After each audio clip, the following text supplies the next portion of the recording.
Good morning! Bien souvent, un gros problème que je vois en photographie, c'est que les photos des gens restent coincées sur les cartes mémoire. Peut-être que ça t'est déjà arrivé. Pourquoi? Parce que le transfert sur l'ordinateur, le transfert sur le téléphone peut être un petit peu lourd. La revue des photos, on ne sait pas lesquelles importer, lesquelles pas importer. Pour combattre ça, j'ai une technique très simple que je fais sur le terrain, que je fais aussi rapidement que possible après un shoot, qui justement me fait gagner du temps là-dedans et qui me permet au moins de récupérer mes photos les plus importantes le plus rapidement possible. Dans cette vidéo, je t'explique comment je fais ça et assure-toi de regarder cette vidéo jusqu'à la fin pour le bonus qui va te permettre d'éviter de te retrouver avec une carte mémoire vide sans les photos que tu aimes. Alors si tu es prêt, on se lance tout de suite.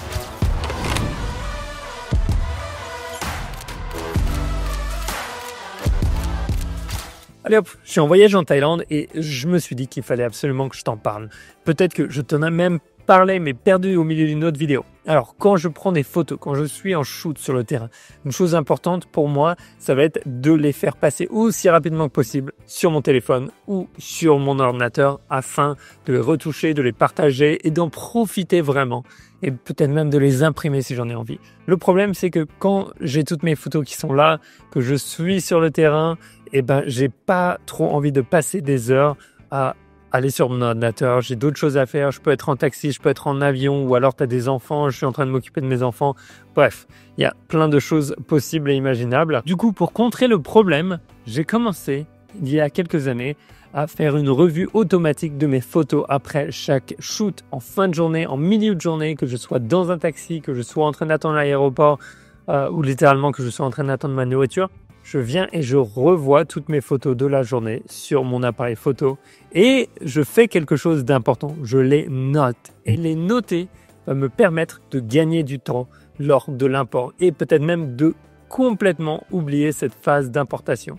Alors pourquoi et comment? Je t'explique. Cette technique vient de mes années d'expérience. Et d'ailleurs, si tu ne me connais pas, mon nom est Pierre Tellenberg, je suis un photographe d'aventure et de voyage et le créateur de la méthode de 30 jours pour des photos pro, une méthode pas à pas pour faire passer la photographie au niveau supérieur à travers le travail sur l'observation, la visualisation et la capture d'une image. Le but, c'est de développer ton œil de photographe afin que tu puisses prendre des photos que tu aimes, quel que soit ton appareil. On part de ce qui se passe dans notre cerveau et on va jusqu'à notre image finie et retouchée. Bref, si ça t'intéresse, il y a un lien dans la description pour rejoindre la prochaine session. Et si jamais tu peux pas nous rejoindre sur cette chaîne YouTube, je partage des vidéos gratuites avec des tutoriels. Donc abonne-toi, laisse-nous un petit pouce et continuons sur cette technique et dis-moi tout de suite d'ailleurs si tu l'utilisais déjà ou pas. Sur mon Sony, et ça marche de la même manière que ce soit ton Canon ou Nikon, tout le monde a la même option. Je fais le tour de mes photos, je regarde différentes et tout d'un coup j'en ai une que j'aime bien et je me dis allez hop, celle-là je vais lui mettre 3 étoiles directement, ça veut dire que j'ai envie de l'importer et j'ai envie de la retoucher.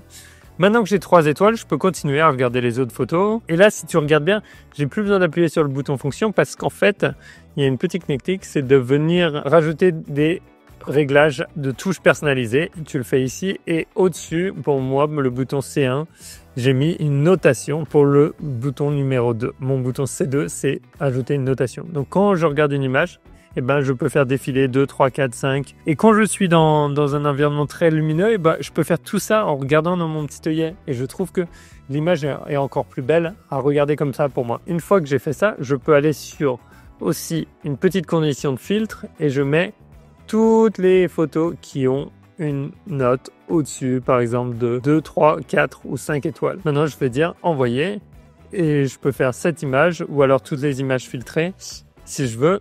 Et je vais l'envoyer directement à mon téléphone. Alors, si jamais tu n'arrivais pas à envoyer toutes les images filtrées, c'est simplement parce qu'il faut que tu retournes dans ton menu. Et dans ton menu, tu vas venir changer la cible lecture et tu mets suivre la réglage lecture, d'accord? Et non pas tous les emplacements. Si tu mets tous les emplacements, tu ne pourras pas envoyer toutes les images qui ont été filtrées. Donc là, je peux juste simplement envoyer toutes les images filtrées. Et là, je mets toutes les étoiles. 2, 3, 4, 5 entrées. Je veux aussi que ça renvoie que les images qui n'ont pas été transférées. Voilà. Et là, je fais OK, connexion au smartphone, etc. Je l'ouvre avec mon téléphone. Les photos se retrouvent sur mon smartphone qui ont été juste celles qui ont été notées. Et ça me fait gagner du temps afin de partager sur le terrain quelque chose très rapidement. Donc, 3 étapes. Soit le faire avec un petit bouton dans les menus sur chaque image, soit régler justement un petit bouton pour venir noter nos images plus rapidement à l'intérieur de l'appareil. Et ensuite, dernière étape, transférer ces images sur son téléphone si on veut gagner du temps. Mais maintenant qu'on a fait la notation aussi, ce qui est bien, c'est qu'on peut prendre notre carte mémoire, simplement l'insérer dans notre ordinateur et dans l'ordinateur, au lieu d'importer toutes les images, on ouvre Bridge ou le logiciel qu'on veut et on va filtrer par la note des images. C'est-à-dire que je vais filtrer toutes les images qui ont été déjà notées et je laisse le reste et je prends toutes ces images notées et c'est celles-là que je vais importer et non pas le reste. Voilà, c'est comme ça que je gagne du temps sur le terrain.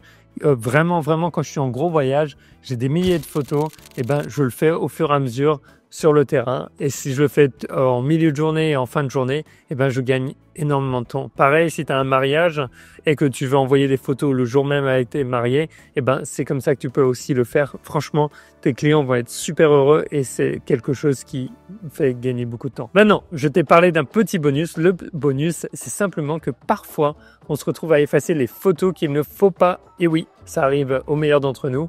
Donc moi, ce que je te conseille, c'est de mettre en place un petit bouton qui est très simple. Par exemple, si on ne veut pas supprimer cette photo, on va venir la protéger.